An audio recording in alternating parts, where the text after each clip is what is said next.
வாழ்வில் முன்னேற வழி தேடும் அன்பு உள்ளங்களுக்கு என் அன்பு வணக்கம். இது பணமே மந்திரம் சேனல். இந்த சேனலில் பிஸ்னஸ் வீடியோஸும் வேலைவாய்ப்பு செய்திகளும் உங்களுக்காக கொடுத்துட்டு வர்றோம். அந்த வகையில் இன்றைக்கி நம்ம பார்க்க போகிற ஒரு பிஸ்னஸ் ஐடியா அப்படின்னு பார்த்தீங்க அப்படின்னாக்கா, இது நீங்கள் யூடியூப்பில் தேடினா கூட அந்தளவுக்கு உங்களுக்கு அதிகமாக கிடைக்காது. இது வந்து ஒரு அட்வர்டைஸ்மெண்ட் ஏஜென்சி. எப்படி குறைந்த முதலீட்டில் எப்படி தொடங்குறது, அதை பற்றி தான் நம்ம பார்க்க போகிறோம். அட்வர்டைஸ்மெண்ட் ஏஜென்சி அப்படின்னாலே ரொம்ப அதிக முதலீடு வேணும், இல்லைன்னா பண்ண முடியாது அப்படிங்கிற ஒரு மாஸ் தான் இருக்குது. ஆனால் இதே வந்து 3 விதமாக நம்ம அட்வர்டைஸ்மெண்ட் ஏஜென்சி பண்ணலாம். அது என்னென்ன டைப் இருக்குது, அதில் எந்த விதமாக பண்ணலாம், நம்ம நார்மலாக ரொம்ப லோவான ஒரு இன்வெஸ்ட்மெண்ட்டில் எப்படி வந்து இந்த ஏஜென்சி பண்ணலாம் அப்படிங்கிறத பற்றி தான் இந்த வீடியோவில் பார்க்க போகிறோம். இது வரைக்கும் சப்ஸ்கிரைப் பண்ணலை அப்படின்னா மறக்காமல் சப்ஸ்கிரைப் பண்ணிக்கோங்க. வாங்க வீடியோக்குள்ளே போகலாம்.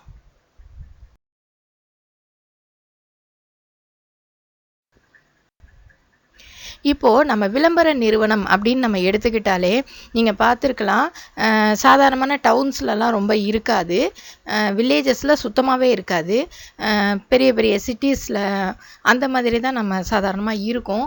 ஆனால் இதை வந்து டவுன்லேயும் நம்ம இதை வச்சு நல்ல விதமாக நம்ம வந்து ஏர்ன் பண்ண முடியும். அப்படிங்கிறது எப்படி அப்படிங்கிறது தான் நம்ம இந்த வீடியோவில் பார்க்க போகிறோம். இப்போ பார்த்தீங்க அப்படின்னா, ஆட் ஏஜென்சியை நம்ம 3 டைப்பாக நம்ம பிரிச்சுக்கலாம். அப்படி பிரித்தாதான் நம்ம எப்படி பண்ண போகிறோம் அப்படிங்கிறது நமக்கு தெளிவாக புரியும். இதில் பார்த்தீங்கன்னா ஹை லெவல் ஆட் ஏஜென்சி இருக்குது, மீடியம் லெவல் ஆட் ஏஜென்சி இருக்குது, அதே மாதிரி நார்மல் ஏஜென்சி இருக்குது. நார்மலுங்கிறது லோ லெவல் நீங்கள் வச்சுக்கலாம் சாதாரணமாக. இந்த மாதிரி 3 டைப்ஸ் ஆஃப் ஆட் ஏஜென்சிஸ் இருக்குது. இப்போ இதில் பார்த்தீங்கன்னா ஹை லெவல் ஏஜென்சி எப்படி இருக்கும் அப்படின்னு பார்த்தீங்கன்னா, நீங்கள் இதெல்லாம் பார்த்தீங்கன்னா பெரிய பெரிய சிட்டிஸில் இருக்கும். எப்படி டெல்லி, பாம்பே, கல்கத்தா, பெங்களூர், சென்னை இந்த மாதிரி இடத்துல வச்சுருக்கிறது தான் ஹை லெவல் ஏஜென்சியாக வச்சுருப்பாங்க. இவங்கெல்லாம் பார்த்தீங்கன்னா இவங்களுக்கு ஓன் ஸ்டுடியோ இருக்கும், கேமராமேன் இருப்பாங்க, காஸ்டியூம் டிசைனர் இருப்பாங்க, மாடல்ஸ் இருப்பாங்க, அப்புறம் பார்த்தீங்கன்னா காப்பி ரைட்டர், அப்புறம் கிராஃபிக் டிசைனர், ஆர்ட் டைரக்டர், அதுக்கப்புறம் பார்த்தீங்கன்னா marketing executive, accountants, கிளர்க்ஸு, office boy அப்படின்னு சொல்லிட்டு ஒரு பெரிய செட்டப்பாக இருக்கும். இது இந்த மாதிரி ஏஜென்சி வந்து பயங்கரமாக உள்ள இன்டீரியர் டெக்கரேஷன் நல்லா பண்ணியிருப்பாங்க. இது வந்து கொஞ்சம் ஹை லெவல் ஏஜென்சி. இது வந்து குரோர் கணக்கில் வேணும், உங்களுக்கு கோடி கணக்கில் இருந்தால் தான் நம்ம இது பண்ண முடியும் அப்படிங்கிற மாதிரியான ஒரு ஹை லெவலாக வைக்கக்கூடிய அட்வர்டைஸ்மெண்ட் ஏஜென்சி. இது நமக்கு நம்ம ஏரியாவுக்கு தமிழ்நாட்டில் வைக்கிறதுக்கு அந்த அளவுக்கு பெரிய ஏஜென்சி வந்து நமக்கு தேவையில்லை. அந்த மாதிரி நிறைய பணம் இருக்கிறவங்க அது செய்யலாம், இல்லாதவங்க என்ன செய்யலாம் அப்படிங்கிறது தான் நம்ம இந்த வீடியோவில் பார்க்க போகிறோம். அடுத்து மீடியம் லெவல்னு பார்த்தீங்கன்னா, இப்போ சென்னை, கோயம்புத்தூர், பெங்களூர் இந்த மாதிரி இடத்துலலாம் இருக்குது. இது எப்படி இருக்குது அப்படின்னு சொல்லி பார்த்தீங்கன்னாக்கா, ஒரு ஆர்ட் டைரக்டர் இருப்பாங்க, அப்புறம் வந்து டிசைனர்ஸ் இருப்பாங்க, அதுக்கப்புறம் காப்பி ரைட்டர் இருப்பாங்க, ஆர்டிஸ்ட் வந்து நிறைய பேர் இருப்பாங்க, மார்க்கெட்டிங் எக்ஸிக்யூட்டிவ் இருப்பாங்க, அக்கௌண்டன்ட், கேஷியர், ஆஃபீஸ் பாய் அப்படின்னு சொல்லி இது ஒரு ஆஃபீஸ் செட்டப்பில் இருக்கும். இது உங்களுக்கு இவங்க வந்து என்ன செய்வாங்கன்னா, வெளியில் கொடுத்து அட்வர்டைஸ்மெண்ட் எடுத்துப்பாங்க. ஒரு ஸ்டுடியோவை புக் பண்ணி, அதுக்கப்புறம் மாடல் புக் பண்ணி அப்படின்னு சொல்லிட்டு தனித்தனியாக புக் பண்ணி, அதுக்கப்புறம் ஒரு டைரக்டரை வச்சு இவங்க என்ன செஞ்சுப்பாங்க, அட்வர்டைஸ்மெண்ட் எடுத்துப்பாங்க. இதை வந்து நம்ம மீடியம் லெவல் ஏஜென்சி அப்படின்னு நம்ம சொல்லலாம். இப்போ நார்மல் ஏஜென்சி, அதாவது இப்போ நம்ம ஒரு டவுனில் இருக்கோம், ஒரு சின்ன சிட்டியில் இருக்கோம், இப்போ நம்ம ஒரு ஏஜென்சி வைக்கணும், நம்மளும் சம்பாதிக்கணும் அப்படின்னு நம்ம ஆசைப்படும் போது அந்த நார்மல் ஏஜென்சி எப்படி இருக்குன்னு பார்த்தீங்கன்னா, சும்மா சாதாரண சிட்டிஸ் அண்ட் டவுன்ஸில் வைக்கலாம். டிசைனர் நம்ம வந்து ஜாபுக்கு ஆள் எடுத்துக்கலாம், டிடிபி ஆப்ரேட்டர்ஸ் வச்சுக்கலாம், காப்பி ரைட்டர் தேவைப்பட்டால் வச்சுக்கலாம். நமக்கே தெரியும், ஒரு சின்ன சின்ன கேப்ஷன் எழுதுறதுக்கு நமக்கு தெரியும் அப்படின்னாக்கா நம்ம வந்து காப்பி ரைட்டர் தேவையில்லை, நம்மளே இருந்துக்கலாம், தேவைப்பட்டால் வச்சுக்கலாம். அதே மாதிரி எக்ஸிக்யூட்டிவ் கண்டிப்பாக வேணும், அவங்க தான் போய் உங்களுக்கு வந்து ஆடெல்லாம் எடுத்துகிட்டு வரத்துக்கு வேணும். ஒரு அக்கௌண்டன்ட் வேணும், அதாவது அக்கௌண்டன்ட்டுங்கிறது கேஷியராக வச்சுக்கலாம், அக்கௌண்டண்ட்டாக வச்சுக்கலாம், ஆஃபீஸ் பாய் வேணும். இது மட்டும் இருந்தால் போதும் ஒரு நார்மல் ஏஜென்சி நம்ம ஆரம்பிக்கிறதுக்கு. இந்த நார்மல் ஏஜென்சியை பற்றி தான் நம்ம இந்த வீடியோவில் டீப்பாக பார்க்க போகிறோம். இப்போ நம்ம ஒரு ஹை லெவல் ஏஜென்சி வைக்கணும்னா கோடிக்கணக்கில் வேணும். அதே நம்ம ஒரு மீடியம் லெவல் ஏஜென்சி வைக்கணும்னா ஒரு லட்சக்கணக்கில் நமக்கு பணம் தேவைப்படும். ஆனால் இந்த நார்மல் லெவல், லோ லெவலில் நம்ம வைக்கிறதுக்கு நம்ம எல்லாமே கமிஷன் பேசிஸில் நம்ம பண்ண முடியும். நம்ம எல்லாமே இன்வெஸ்ட் பண்ணி எல்லா மிஷினரிஸ்லாம் வாங்கி போட்டு நம்ம கையில் பணம் நிறையா வச்சுக்கிட்டு அப்படி பண்ணுறதை விட நம்ம என்ன செய்யலாம், கிளையண்ட் மட்டும் கையில் இருந்தால் போதும், நம்ம என்ன செஞ்சுக்கலாம், கமிஷன் பேசிஸில் எல்லாமே பண்ணிக்கலாம். அப்படி நம்ம நார்மலாக இருக்கக்கூடிய சிட்டிஸில், டவுன்ஸில் இப்போ பார்த்தீங்க அப்படின்னா ஒரு திருச்சியில் வைக்கிறீங்க, ஒரு தஞ்சாவூரில் வைக்கிறீங்க, கோயம்புத்தூரில் வைக்கிறீங்க, ஈரோட்டில் வைக்கிறீங்க, திருப்பூரில் வைக்கிறீங்க. அப்படிங்கும்போது இதெல்லாம் கொஞ்சம் நார்மலாக நம்ம என்ன செய்யலாம், வைக்கலாம். அந்த மாதிரி நார்மலாக வைக்கும்போது நம்ம அதில் என்னென்ன ஒர்க்ஸ் பண்ணலாம் அப்படின்னு பார்த்தீங்கன்னா, ஒரு 15 விதமான வேலைகள் வந்து அந்த ஏஜென்சி மூலமாக நம்ம என்ன செய்ய முடியும். இப்போ பார்த்தீங்க அப்படின்னாக்கா என்னென்ன பண்ணலாம் அப்படின்னா, கமர்ஷியல் ஆடு, நம்ம வந்து ஆடு எடுப்போம் இல்லைங்களா.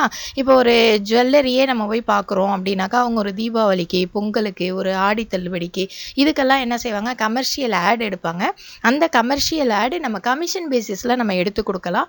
அடுத்து பார்த்தீங்கன்னா டெலிவிஷனில், டிவிலெலாம் நம்ம என்ன செய்யலாம், ஆடை வந்து ரிலீஸ் பண்ணி கொடுக்கலாம். அடுத்து பார்த்தீங்கன்னா நியூஸ் பேப்பரில் அதே மாதிரி ஆட் ரிலீஸ் பண்ணலாம், ஹோர்டிங் பண்ணலாம், வால் பெயிண்டிங் பண்ணலாம், அப்புறம் neon light boards, flux boards, இதெல்லாம் நம்ம வச்சு தரலாம். பிரிண்டிங் பண்ணலாம். பிரிண்டிங்கில் பார்த்தீங்கன்னா நோட்டீஸ், போஸ்டர், பேனர், அப்புறம் ஆர்ச்சஸ் வைக்கிறது, இது எல்லாமே நம்ம பண்ணலாம். அப்புறம் பஸ் பேனல்ஸ் பண்ணலாம். இப்போ ஒரு கடை இருக்குது அப்படின்னா அவங்களுக்கு ஜூட் பேக்ஸ் வந்து அவசியமாக தேவைப்படுது. அந்த ஜூட் பேக்ஸை கான்ட்ராக்டாக நம்ம பேசி, மேனுஃபேக்சர் பண்ணுற இடத்துலேருந்து பேசி நம்ம நடுவில் இருந்து ஒரு கமிஷன் பேசிஸில் நம்ம பண்ணி கொடுக்கலாம். லோக்கல் கேபிள் டிவியில் நம்ம ஆட் ரிலீஸ் பண்ணலாம். அதுக்கப்புறம் பார்த்தீங்கன்னா கேலண்டர், டைரிஸ், இதெல்லாம் வருஷத்துக்கு ஒரு தடவை எப்படி இருந்தாலும் தேவைப்படுது. இது எல்லாமே நம்ம என்ன செஞ்சு தரலாம், இந்த ஆட் ஏஜென்சி மூலமாக நம்ம என்ன செய்ய முடியும், பண்ண முடியும். ஒரு ஏஜென்சி இருந்தால் போதும். இதில் 15 விதமான வேலைகள் வந்து நம்ம பண்ணலாம். ஒரு நல்ல கிளையண்ட் வந்து நம்ம கையில் நம்ம வச்சுக்கணும். ஒரு கிளையண்ட்டுன்னு இல்லை, எத்தனை கிளையண்ட் வேணாலும் வச்சுக்கலாம். ஆனால் ஒரு கிளையண்ட் இருந்தாலே இத்தனை ஒர்க்கும் நம்ம அவங்கக்கிட்டேருந்து 1 by 1 நம்ம என்ன செய்ய முடியும், வாங்க முடியும். இதில் வந்து நம்பிக்கை தான் ரொம்ப முக்கியம். நம்மளோட கடின உழைப்புங்கிறது இதில் ரொம்ப முக்கியமாக இருக்குது. இது ரெண்டும் முடியும். என்னால் பேச்சு திறமை இருக்குது, என்னால் கடின உழைப்பு போட முடியும் அப்படிங்கிறவங்க இந்த பிஸ்னஸில் தாராளமாக ஈடுபடலாம். இப்போ பார்த்தீங்க அப்படின்னாக்கா, ஃபஸ்ட்டு நான் சொன்னது வந்து கமர்ஷியல் ஆடு அப்படிங்கிறது வந்து எடுத்தோடனே பெரிய இப்போ ஒரு ஜோஸ் ஆலுகாஸ் மாதிரி, சென்னை சில்க்ஸ் மாதிரி பெரிய பெரிய நிறுவனத்துக்கு நீங்கள் போனீங்க அப்படின்னாக்கா அவங்க நமக்கு ஆடு கொடுக்க மாட்டாங்க. நம்ம வந்து அந்த அளவுக்கு பெரிய லெவலில் வைக்கல. அவங்கள்ட்ட டைரெக்டாகவே ஹை லெவல் ஏஜென்சி வச்சுருக்கோங்க, கான்டாக்ட் வச்சுருப்பாங்க. இப்போ நம்ம நார்மலாக பண்ணும்போது கொஞ்சம் சின்ன சின்ன ஷாப்ஸ் வந்து நம்ம பார்க்கணும். அந்த மாதிரி பார்க்கும்போது அவங்களும் சின்ன சின்ன ஆடு வந்து அவங்க எடுத்துக்கிட்டு தான் இருக்காங்க. அந்த மாதிரி எடுக்கும்போது அவங்கக்கிட்ட நம்ம போய் பேசி, இப்போ ஒரு தீபாவளி சீசன் வருது, அந்த நேரத்துக்கு ஒரு ஆட் எடுக்கணும் அப்படின்னு சொன்னாங்கனாக்கா நம்ம அவங்கள்ட்ட பேசி அவங்கள்ட்ட ஒரு அமௌண்ட் நம்ம பேசிக்கணும். அதே மாதிரி பார்த்திங்கன்னா சென்னையில் இதுக்கு நிறைய ஸ்டுடியோஸ் இருக்குது, ஆட் ஏஜென்சிஸ் இருக்குது. அவங்கள்ட்டையும் நம்ம போய் பேசிக்கணும். பேசி நம்ம 2 பேருக்கும் நடுவில் ஒரு கமிஷன் பேசிஸில் தான் நீங்கள் ஒர்க் பண்ண போகிறீங்க. இதில் பார்த்தீங்க அப்படின்னா நம்ம கிளையண்ட்டுக்கிட்டேருந்து அமௌண்ட் வாங்கியே அங்கே கொடுத்துடலாம். நம்ம கையிலேருந்து நம்ம அமௌண்ட் போடணுங்கிற அவசியம் கிடையாது. இது நம்ம பேசுகிறதுல தான் இருக்குது. அவங்களே வந்து ஒரு நம்ம சொல்லக்கூடிய அந்த அட்வர்டைஸ்மெண்ட் ஏஜென்சி அவங்க எல்லாமே ஆட் எல்லாமே எடுத்து கொடுத்துருவாங்க. நாம் அதில் என்ன செஞ்சுக்கலாம், ஒரு 10லேருந்து 25% வரைக்கும் என்ன செஞ்சுக்கலாம், கமிஷன் பேசிக்கலாம். இது வந்து ஒரு இடத்துல ஒரு அட்வர்டைஸ்மெண்ட் ஏஜென்சி வச்சுருந்த ஒருத்தர்கிட்ட கேட்டுட்டு தான் நான் இந்த விஷயம் சொல்கிறேன். அவர் வந்து இப்படி தான் பண்ணிக்கிட்டு இருக்காரு. இப்போ இதில் பார்த்தீங்க அப்படின்னாக்கா மினிமம் நீங்கள் ஒரு சின்ன ஆடு சும்மா செகண்ட்ஸில் நீங்கள் எடுக்கிறீங்க அப்படின்னா ஒரு 5 lakhsலேருந்து நீங்கள் ஆரம்பிக்கலாம். இது போக போக கிளையண்ட்டை பொறுத்து இந்த அமௌண்ட் என்ன செஞ்சிட்டே போகும், இன்க்ரீஸ் ஆகிட்டே போகும். இப்போ இது நீங்கள் ஒரு 10 lakhsக்கு ஒரு ஆட் எடுக்கிறீங்க அப்படிங்கும்போது அதில் ஒரு 20% அப்படிங்கிறது நமக்கு எவ்வளோ அமௌண்ட்டுங்கிறது பாருங்கள். இந்த மாதிரி கமிஷன் பேசிஸில் நம்ம என்ன செய்யலாம், கமர்ஷியல் ஆட் எடுக்கலாம். நெக்ஸ்ட்டு பார்த்தீங்கன்னா நம்ம டிவிலலாம் ஆட் வந்து ரிலீஸ் பண்ணலாம். இப்போ நம்மக்கிட்ட ஒரு கிளையண்ட் இருக்காங்க அப்படிங்கும்போது அவங்களுக்கு வந்து டைரெக்டாக போய் யாரை பார்க்கணும் என்னன்னு தெரியாது. இப்போ நீங்கள் ஒரு சன் டிவியோ ஒரு விஜய் டிவியோ இந்த மாதிரி டிவிலலாம் பார்த்தீங்க அப்படின்னா ஆட் ரிலீஸ் பண்ணலாம். அங்கே வந்து நம்ம எக்ஸிக்யூட்டிவ்ஸை மீட் பண்ணணும். மீட் பண்ணிவிட்டு அங்கே வந்து என்ன செய்வாங்கன்னா ஸ்பாட்டுன்னு சொல்லுவாங்க. ஒரு ஸ்பாட் அப்படிங்கிறது 10 seconds வரும். அதுவே 2 ஸ்பாட் அப்படின்னா 20 seconds வரும். இதுலேயும் நம்ம என்ன செய்யலாம், இங்கே கிளையண்ட்டுக்கிட்ட கேட்டுக்கலாம், உங்களுக்கு எத்தனை செகண்ட்ஸ் வரணும், ஆட் எத்தனை செகண்ட்ஸ் வரணும்னு நம்ம கேட்டுக்கணும். அதே மாதிரியே டிவி இதுலேயும் என்ன ரிலீஸ் பண்ணுறதுக்கு எவ்வளோ அமௌண்ட்டுன்னு பேசிக்கணும். அவங்க சொல்கிற அமௌண்ட்லேருந்து நமக்கு ஒரு 10% 20% நம்ம என்ன செஞ்சுக்கலாம், இதில் கமிஷன் நம்ம வச்சுக்கலாம். நெக்ஸ்ட்டு பார்த்தீங்கன்னா ஹோர்டிங் சொன்னாக்கா எத்தனை பேருக்கு தெரியும் தெரியல. நம்ம ஊருக்கெல்லாம் போய்கிட்டு இருப்போம். போகும்போது பஸ்ஸில் போகும்போதோ ட்ரெயினில் போகும்போதோ பார்த்தீங்கன்னா ஒரு வயல்வெளியிலையோ ஒரு ரோட் சைடில் பார்த்தீங்கன்னா பெரிய பெரிய போர்டு வச்சுருப்பாங்க. அதை தான் நம்ம ஹோர்டிங் அப்படின்னு சொல்லி நம்ம சொல்கிறோம். இப்போ ஒரு டெக்ஸ்டைல் ஷாப்பில் வந்து நம்ம கிளையண்ட்டாக இருக்காங்க அப்படின்னு சொல்லி வச்சுக்கிட்டாக்கா அவங்க பெரிய ஹோர்டிங் மாடல் வச்சு பெரிய ஹோர்டிங் வச்சுருப்பாங்க. ஹோர்டிங் அப்படிங்கிறது என்னென்னா 2 அயன் ராட் வச்சு நிற்க வச்சு மேலே வந்து ஒரு பெரிய போர்டு வச்சுருப்பாங்க. ஸ்டீல் பிளேட்டில் வந்து என்ன செஞ்சுருவாங்க, போர்டு வந்து செட் பண்ணிடுவாங்க. செட் பண்ணிவிட்டு அதில் இந்த டிசைனிங் ஒர்க் அப்படிங்கிற அந்த ஃப்ளக்ஸை வந்து அதில் வந்து என்ன செஞ்சுருவாங்க, பேஸ்ட் பண்ணிடுவாங்க. இதுக்கு பார்த்தீங்க அப்படின்னாக்கா அந்த இடத்தோட ஓனர்கிட்ட நீங்கள் வந்து பேச வேண்டியதாக இருக்கும். 1 வருஷம் 2 வருஷம் அப்படின்னு கான்ட்ராக்ட் பேசிஸில் பேசிட்டு அந்த இடத்துல நீங்கள் ஹோர்டிங் வைக்க வேண்டியதாக இருக்கும். அது நல்ல ஒரு ரோட் சைடாக இருந்துச்சு அப்படின்னா கிளையண்ட்டும் வந்து அக்செப்ட் பண்ணுவாங்க. அதே சமயம் இதுவே வந்து முனிசிபாலிட்டி இடத்துலையும் நம்ம வைக்கலாம். ஆனால் அதுக்கெல்லாம் நிறைய ஃபார்மாலிட்டிஸ் இருக்குது. அதை விட நம்ம ப்ரைவேட் பிளேஸாக இருந்துச்சு அப்படின்னாக்கா இந்த ஹோர்டிங் வைக்கிறது நமக்கு ரொம்ப ஈஸி. இதில் பார்த்தீங்கன்னா இந்த ஸ்டீல் ஒர்க்கெல்லாம் பண்ணுறாங்க இல்லையா, பீரோ பண்ணுறாங்க, கட்டில் பண்ணுறாங்க, அவங்கக்கிட்ட பேசிக்கிட்டு நம்ம ஹோர்டிங் அப்படின்னா ஒரு ஹோர்டிங் வைக்க மாட்டாங்க. கிளையன்ஸ் வைக்கும்போது நிறைய ஹோர்டிங்ஸ் தான் வைப்பாங்க. நீங்கள் கான்ட்ராக்டாக பேசிக்கிட்டு அங்கேயும் பேசி இங்கேயும் பேசி 2 இடத்துலையும் பேசிட்டு நம்ம ஒரு கமிஷன் பேசிஸில் ஒரு 10%லேருந்து 20% கிடைக்கிற மாதிரி என்ன செஞ்சுக்கலாம், ஹோர்டிங் வைக்கலாம். நெக்ஸ்ட்டு பார்த்தீங்க அப்படின்னா வால் பெயிண்டிங் வந்து இப்போவும் பண்ணிக்கிட்டு தான் இருக்காங்க. பார்த்தீங்க அப்படின்னாக்கா ஒரு பெரிய சுவர் இருக்கும், ஒரு காம்பவுண்ட் வால் இருக்கும், எதுக்குமே யூஸ் இல்லாமல் இருக்கும். அவங்கள்ட்ட போய் நம்ம பேசிட்டு அந்த வால் இத்தனை அடி நீங்கள் ஒரு வருஷத்துக்கு 2 வருஷத்துக்கு கான்ட்ராக்ட் பேசிஸில் ரெண்ட்டு ரிசிப்ட் போட்டு நம்ம ஓனர்கிட்ட நம்ம வாங்கிக்கணும். அந்த மாதிரி வாங்கிட்டோம்னா சாதாரணமாக இதில் பார்த்தீங்க அப்படின்னாக்கா ஸ்கொயர் ஃபீட் கணக்கில் தான் இதுக்கு வந்து நமக்கு பைசா கிடைக்கும். மினிமம் வந்து 5 ரூபீஸ்லேருந்து மேக்ஸிமம் 10 ரூபீஸ் வரைக்கும் ஒரு ஸ்கொயர் ஃபீட்டுக்கு நமக்கு கிடைக்கும். இதுவே நீங்கள் பாருங்கள், ஒரு 30 அடி நீளம் ஒரு 8 அடி அகலம் இருக்கக்கூடிய ஒரு வாலில் வந்து நீங்கள் பெயிண்டிங் பண்ணுறீங்க அப்படின்னாக்கா இதில் என்ன அமௌண்ட் கிடைக்கும்னு பாருங்கள். இந்த மாதிரி நிறைய பண்ண போகிறீங்க. இப்போ ஒரு வால் பெயிண்ட் வந்து ஒரு கிளையண்ட் பண்ணுறாங்க அப்படின்னாக்கா இப்போ ஒரு ஏரியா எடுத்துக்கிட்டிங்கன்னா அந்த ஏரியாவில் இருக்கிற நிறைய இடத்துல பண்ண சொல்லுவாங்க. அப்போது அதுக்கு நம்ம அலைஞ்சி அந்த இடம் கான்ட்ராக்டாக பேசிக்கிட்டு கிளையண்ட்டுக்கிட்ட சொல்லிவிட்டு நாம் அந்த வால் பெயிண்டிங் நம்ம பண்ணும்போது வால் பெயிண்டிங் பண்ணுறதுக்கு ஆட்கள் இருக்காங்க, அவங்கள வச்சு நம்ம பண்ணிக்கலாம். நம்ம போய் நின்று எழுத போகிறது கிடையாது. பண்ணோம் அப்படின்னாக்கா நமக்கு ஒரு ஸ்கொயர் ஃபீட்டுக்கு இவ்வளவுன்னு சொல்லிட்டு நமக்கு இதில் பெனிஃபிட் இருக்குது. இப்போ நெக்ஸ்ட்டு பார்த்தீங்க அப்படின்னாக்கா இந்த பிரிண்டிங் செக்ஷன் ரொம்ப பெருசு. நமக்கு பார்க்கும்போது பார்த்தீங்கன்னா ப்ராஃபிட் வந்து 20% வரைக்கும் நமக்கு ப்ராஃபிட் கிடைக்கும். அப்போ பிரிண்டிங் எங்கே பண்ணலாம் அப்படின்னா சிவகாசி, சென்னை, கோவை இந்த மாதிரி இடத்துல நம்ம பண்ண முடியும். ரொம்ப கம்மியாக தான் பண்ண போகிறோம் அப்படின்னாக்கா ட்ரிச்சியில் கூட பண்ணிக்கலாம். இப்போ இதில் பார்த்தீங்கன்னா என்னென்ன பிரிண்டிங் கொடுக்க போகிறீங்க, ஒரு நோட்டீஸ் ஆகட்டும், ஒரு போஸ்டர் ஆகட்டும், இது எல்லாமே ஒரு கேலண்டர், டைரி, இது எல்லாமே என்ன பண்ணிக்கலாம், இந்த மாதிரி இடத்துல கொடுத்து பிரிண்ட் பண்ணிக்கலாம்.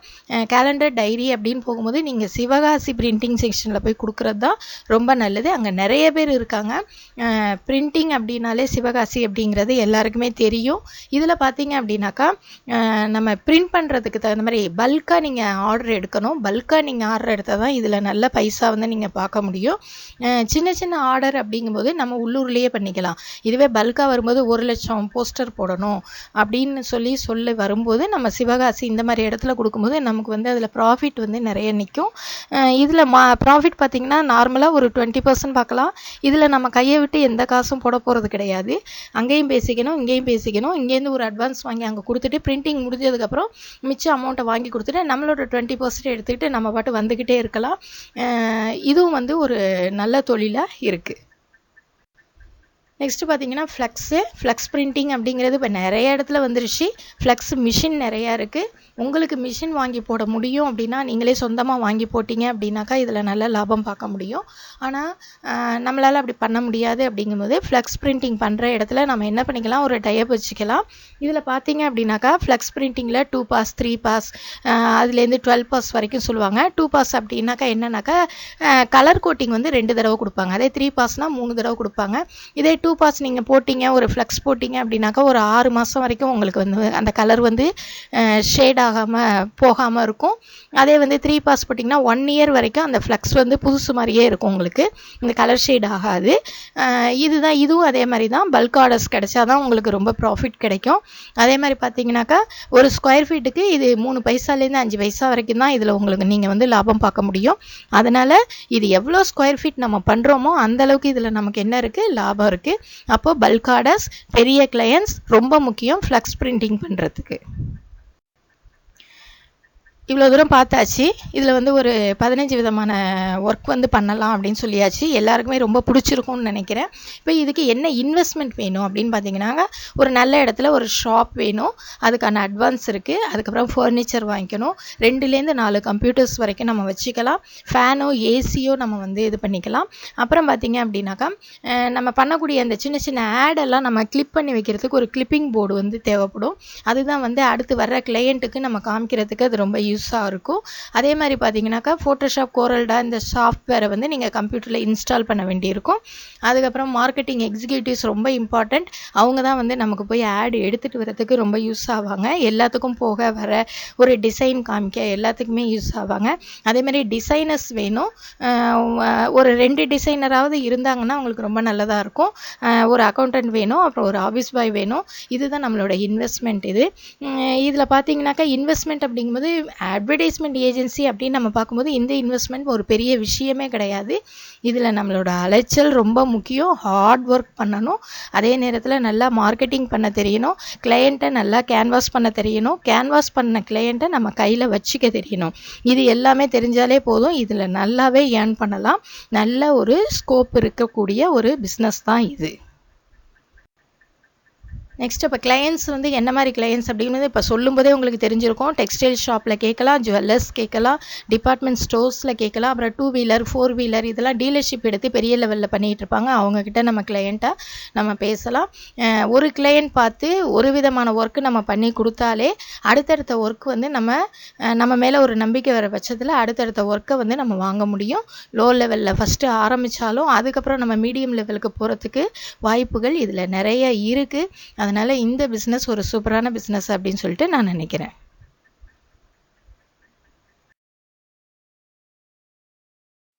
இந்த வீடியோ உங்களுக்கு ரொம்ப யூஸ்ஃபுல்லாக இருந்திருக்கும்னு நினைக்கிறேன். இது வரைக்கும் சப்ஸ்கிரைப் பண்ணலை அப்படின்னா மறக்காமல் சப்ஸ்கிரைப் பண்ணிக்கோங்க. லைக் பண்ணுங்கள், ஷேர் பண்ணுங்கள். தேங்க்ஸ் ஃபார் வாட்சிங்.